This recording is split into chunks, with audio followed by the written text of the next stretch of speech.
Shalom saudara yang dikasihi oleh Tuhan Yesus Kristus. Senang sekali saya Pendeta Rubin Adi Abraham bisa melayani Anda dalam ibadah ini. Hari ini saya akan menyampaikan firman dengan judul Karakter Pelayan Kristus.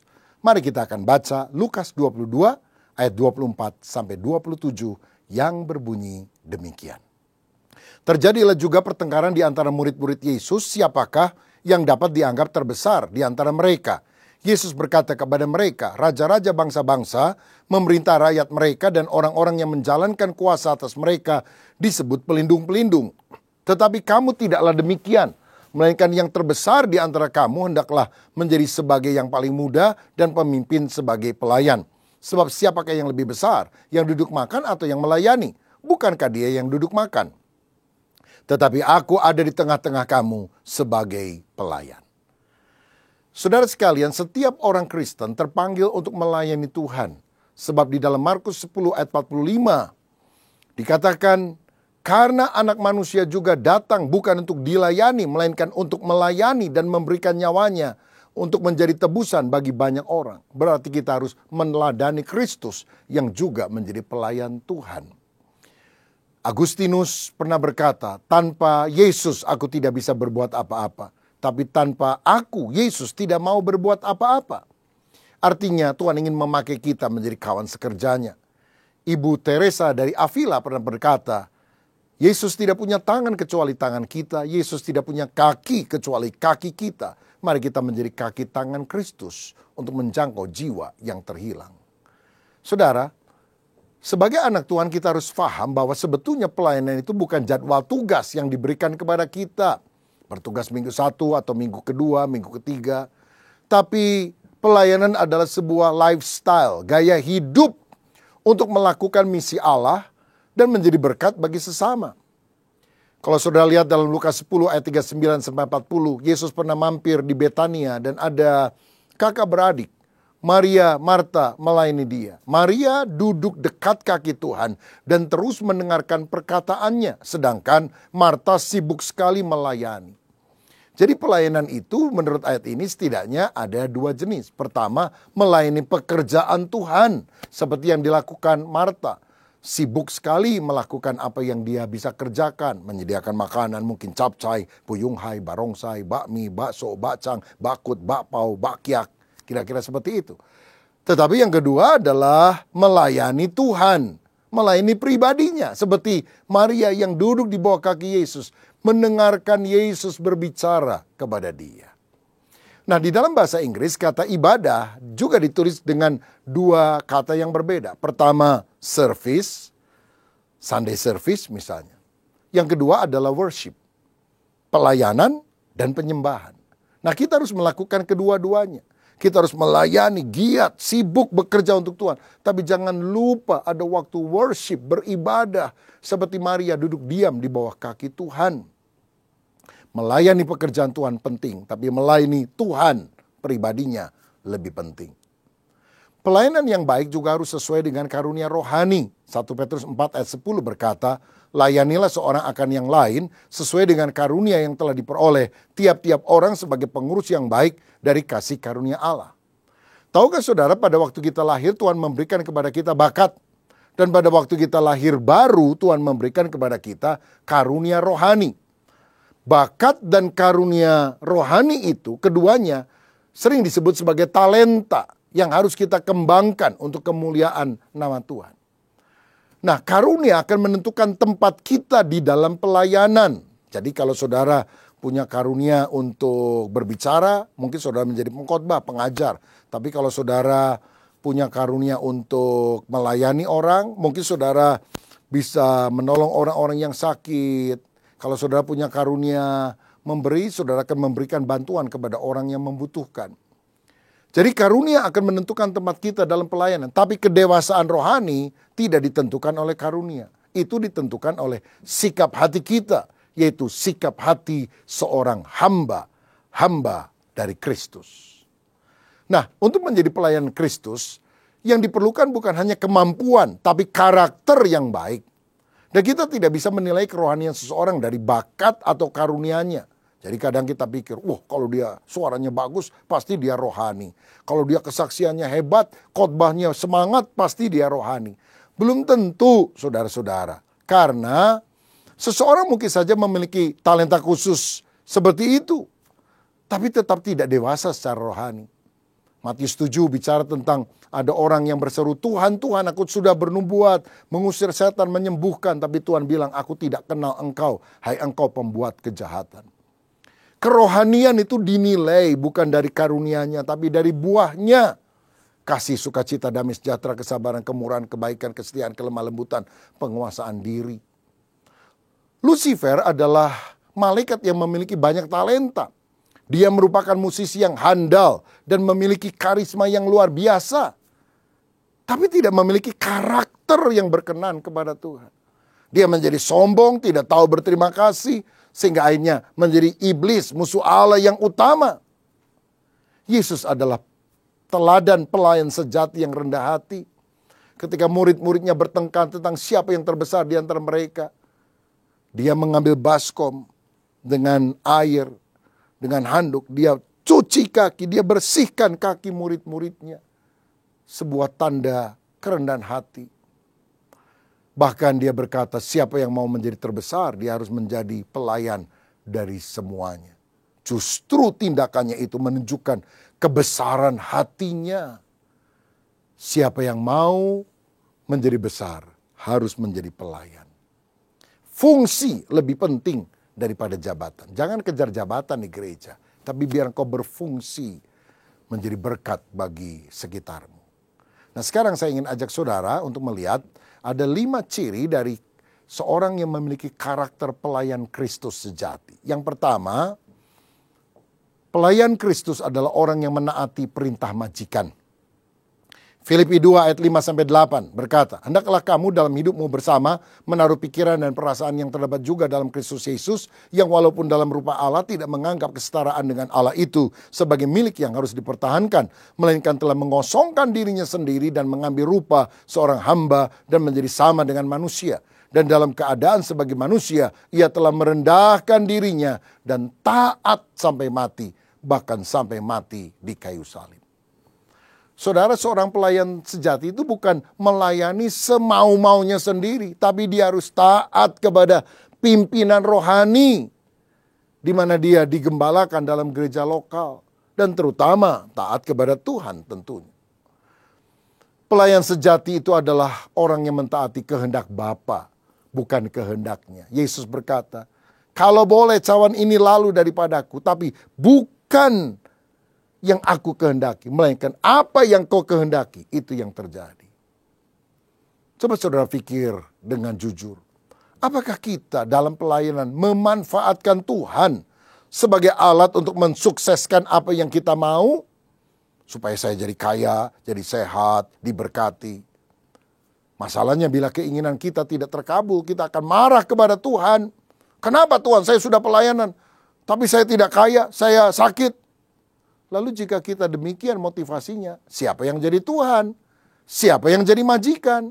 Apakah dia ataukah kita? Apakah Yesus yang menjadi pusat? Ataukah fokus hidup kita adalah diri kita sendiri? Kita harus menguntungkan kerajaan sorga dengan mentaati kehendaknya, bukan menguntungkan diri kita sendiri. Dalam Katekismus Westminster dikatakan, tujuan utama manusia adalah memuliakan dan menikmati Allah selamanya. Sayangnya banyak orang sekarang seakan-akan mengganti rumusan saya ada untuk memuliakan dan menikmati Allah itu dengan kalimat seperti ini. Tuhan ada untuk memuliakan dan memuaskan saya, manusia. Oh, ini Injil yang terbalik. Ya, bukan Injil kerajaan, tapi Injil kenikmatan, dan tentu saja itu tidak berkenan kepada Tuhan. Tahukah saudara, di dalam Alkitab kata juru selamat hanya dicatat 37 kali. Tapi kata Tuhan ditulis 7.736 kali. Yesus bukan hanya juru selamat yang memberikan polis asuransi tahan kebakaran di api neraka selamanya kepada saudara. Dia bukan hanya juru rawat yang menyembuhkan penyakit kita. Dia bukan hanya juru berkat yang membuat kantong yang kempes jadi kantong yang tebal. Dia adalah Tuhan. He is Lord. Dia adalah Raja. Sehingga kita yang harus bersujud kepada Dia.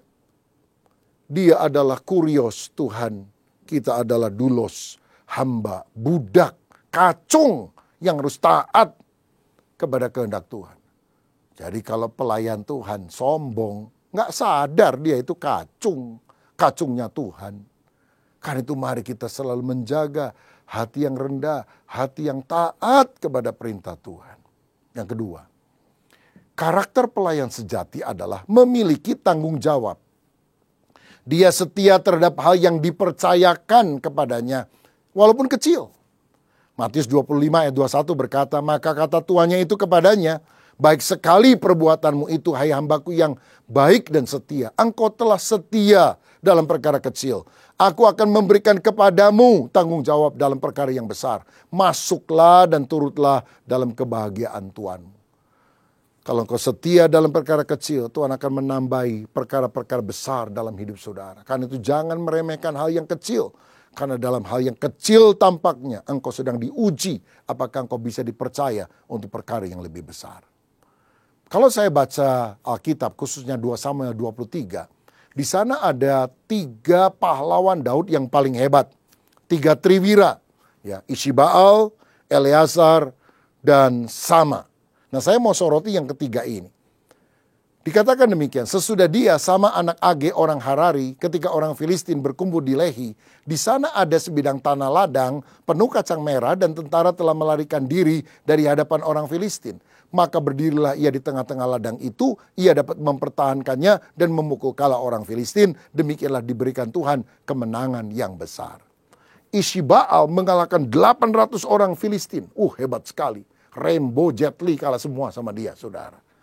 Eleazar waktu berperang, semua musuhnya mati dan karena terlalu lelah, dia tidak bisa melepaskan pedang dari tangannya. Energinya habis semuanya. Tapi musuhnya dia kalahkan, dia punya disiplin diri yang sangat luar biasa. Tapi yang menarik yang ketiga, karena Sama ini diberi tugas oleh raja menjaga sebidang tanah penuh kacang merah. Dan waktu orang Filistin datang, anak buahnya kabur semuanya. Mungkin karena takut, tapi juga mungkin mereka berpikir pengorbanan nyawa mereka tidak sebanding dengan apa yang dipertahankan. Mungkin ada yang bilang gini, Sama, kabur yuk. Sebab kalau kita disuruh jaga istananya raja misalnya, lalu kita mati, kita akan masuk orang Yerusalem Post. Sama, pahlawan nasional, mati membela istana. Atau kalau kamu disuruh jaga tabut perjanjian, lebih hebat. Mati, namamu akan dikenal orang. Sama, martir, mati syahid untuk membela tabut perjanjian. Tapi kamu kan hanya disuruh jaga tanah ladang penuh kacang merah. Ini tidak prestisius sekali ini. Dan kalau kamu mati, namamu tidak muncul di koran. Masa ada tulisan di koran, Sama pahlawan kebun kacang. Kan gak mungkin. Karena itu udah kabur aja. Tapi Sama bilang, ini aku terima tugasnya dari Raja Daud. Aku akan pertahankan sampai titik darah yang penghabisan. Dan Sama mengalahkan musuh-musuhnya. Saudara, di sini saya melihat karakter seorang prajurit Kristus. Seorang pelayan Tuhan. Itu adalah orang yang sungguh-sungguh bertanggung jawab dengan apa yang dipercayakan. Karena Tuhan melihat hati. Kriteria penilaian Allah berbeda dengan kriteria penilaian manusia. Menurut saudara, pengkhotbah yang paling hebat siapa? Sekali khotbah ribuan orang bertobat. Petrus? Ya, 3.000 orang bertobat. Tapi ada pengkhotbah lebih hebat. Sekali khotbah, seluruh kota bertobat. Dan jumlah kota itu, Niniwe, 120.000 orang jumlahnya. Bertobat semuanya. Siapa namanya? Yunus. Tapi apakah setelah Yunus sukses khotbah, KKR, orang bertobat semua, dia senang? Dia marah sama Tuhan. Bertobat semua ini orang Niniwe. Nanti gara-gara bertobat, maka dia akan menghancurkan Israel. Nyesel saya khotbah. Lah ini kan pendeta aneh, saudara. Orang khotbah, bertobat, malah gak senang. Apa dia besar di hadapan Tuhan? Saya rasa tidak. Beda dengan Nuh. Khotbah 100 tahun lebih. Berapa yang bertobat? Cuma 8 orang, itu juga keluarganya doang. Yang lain gak mau mentaati apa yang dikhotbahkan oleh Nuh untuk masuk ke dalam bahtera. Yang bertobat cuma Nabi Nuh dan istrinya. 3 orang anaknya, Sem, Ham, dan Yafet. 3 orang menantunya. Siapa namanya? Nyonya Sem, Nyonya Ham, Nyonya Yafet. Cuma 8, tapi Tuhan melihat ini hamba yang taat. Apalagi Yeremia, disuruh Tuhan khotbah 40 tahun. Tuhan bilang, daripada kamu nyesel nanti, ku beritahu sekarang ya, tidak akan ada orang yang bertobat karena mendengar khotbahmu. Waduh saudara, khotbah gak ada yang tobat, gak khotbah gak ada yang tobat. Tapi Yeremia tetap berkhotbah karena dia mau taat kepada perintah Tuhan, apapun hasilnya. Kenapa Tuhan sudah tahu gak ada yang bertobat kok tetap menyuruh? Karena Tuhan tidak mau nanti pada hari penghakiman ada orang tunjuk tangan kepada dia dan bilang, Tuhan engkau tidak adil, engkau tidak memperingatkan aku. Dan Tuhan akan panggil orang pada setiap zaman, seperti Nuh pada zamannya, seperti Yeremia pada zamannya. Kamu sudah diperingatkan, tapi kamu tidak bertobat. Karena itu lakukan bagian kita, setia dalam perkara yang kecil. Ketiga, karakter seorang pelayan Kristus adalah melayani dengan sukacita. Yesus dalam pelayanan selalu bersyukur. Misalnya dalam Yohanes 11 ayat 41. Maka mereka mengangkat batu itu, lalu Yesus menengadah ke atas dan berkata, Bapa, aku mengucap syukur kepadamu karena engkau telah mendengarkan aku. Saudara tahu, yang penting bukan berapa besarnya hal yang kita bisa kerjakan, tapi berapa besarnya kasih yang Anda curahkan untuk hal yang Anda kerjakan. Pelayanan itu jangan suka ngomel, bersungut-sungut, tapi harus bersyukur, sukacita. Kalau dipercaya lagi oleh hamba Tuhan, saudara bilang, aduh yang satu ini aja belum maksimal aku kerjakan. Sudah dipercaya lagi oleh Tuhan. Oh Tuhan, aku tidak menyia-nyiakan karunia ini. Tapi kalau saudara hatinya selalu ngomel, waduh satu aja belum selesai, dikasih tugas lain. Aku dikerjain pendeta ini. Aku dikerjain gereja nih. Loh, tanggapannya bisa berbeda. Karena sikap hati, attitude-nya, saudara. Karena itu mari kita punya sikap hati yang benar. Jangan melayani dengan bersungut-sungut. Karena itu sifat kekanak-kanakan. Jadilah pelayan yang dewasa dan sejati. Apa sih bedanya pelayan kekanak-kanakan dan pelayan yang dewasa? Pelayan yang kekanak-kanakan, kerdil, itu menyukai hal yang besar dan hebat. Sedangkan yang dewasa melayani tanpa pandang bulu. Apapun yang harus dia kerjakan, dia siap. Pelayanan yang kekanak-kanakan itu sementara sifatnya. Bila ada tugas, bila ada jadwal, bila ada proyek, dia melayani.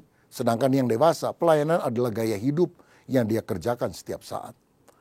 Yang kekanak-kanakan akan sangat dipengaruhi suasana hati atau mood. Kadang-kadang semangat, kadang-kadang lemas. Tapi orang yang dewasa mentertibkan perasaan hati.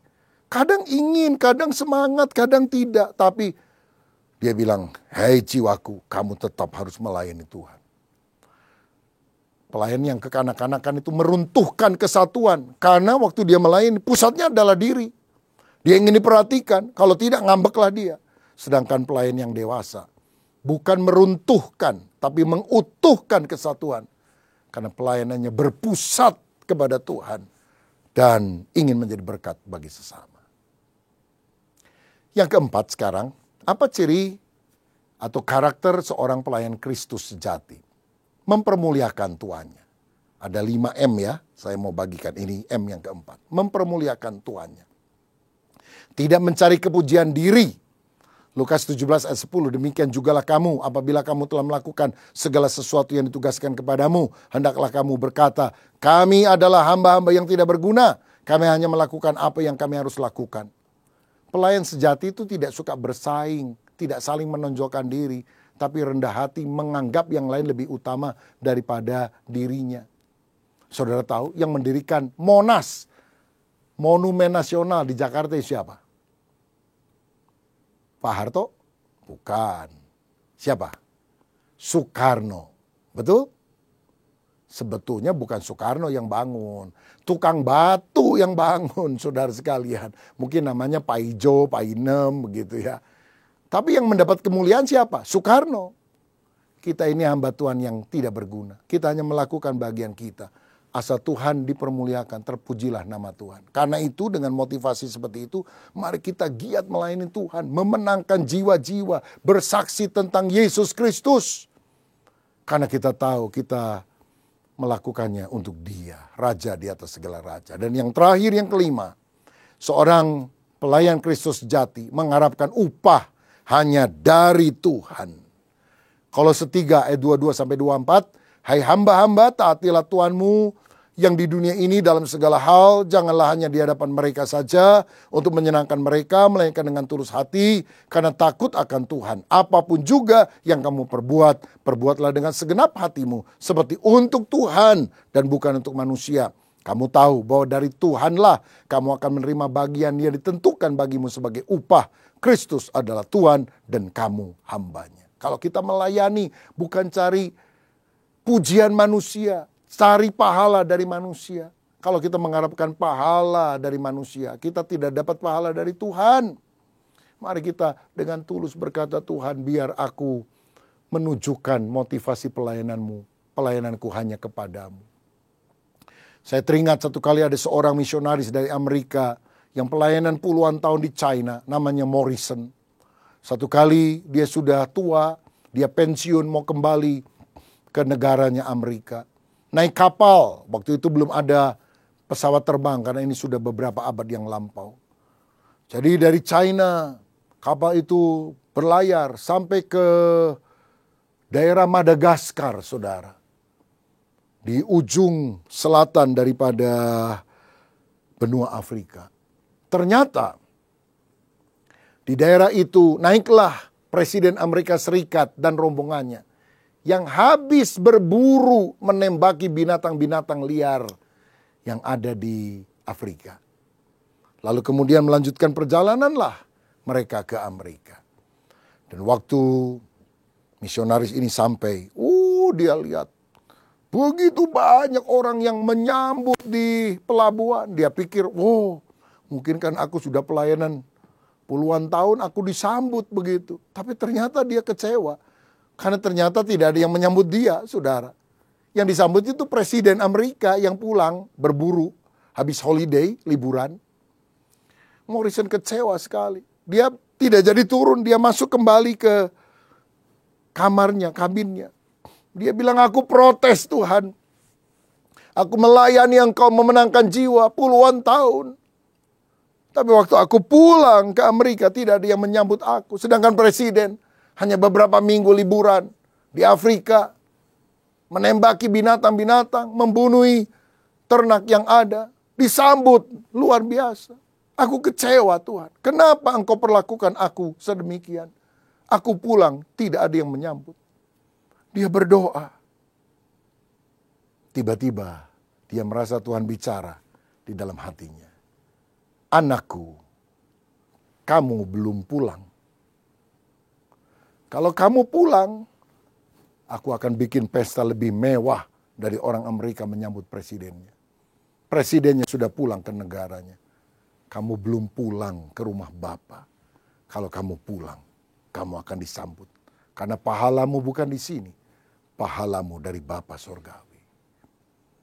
Itulah motivasi yang kita harus miliki. Sehingga waktu kita pulang ke rumah Bapa, di sanalah pahala abadi kita akan terima. Kristus adalah Tuhan. Kita hanyalah hambanya. Kita tidak mencari pahala duniawi, tapi upah sorgawi yang kekal. Carilah perkenanan Bapa Sorgawi lebih dari segala-galanya. Galatia 1 ayat 10 berkata, jadi bagaimana sekarang? Adakah ku cari kesukaan manusia atau kesukaan Allah? Adakah ku coba berkenan kepada manusia? Sekiranya aku masih mau mencoba berkenan kepada manusia, maka aku bukanlah hamba Kristus.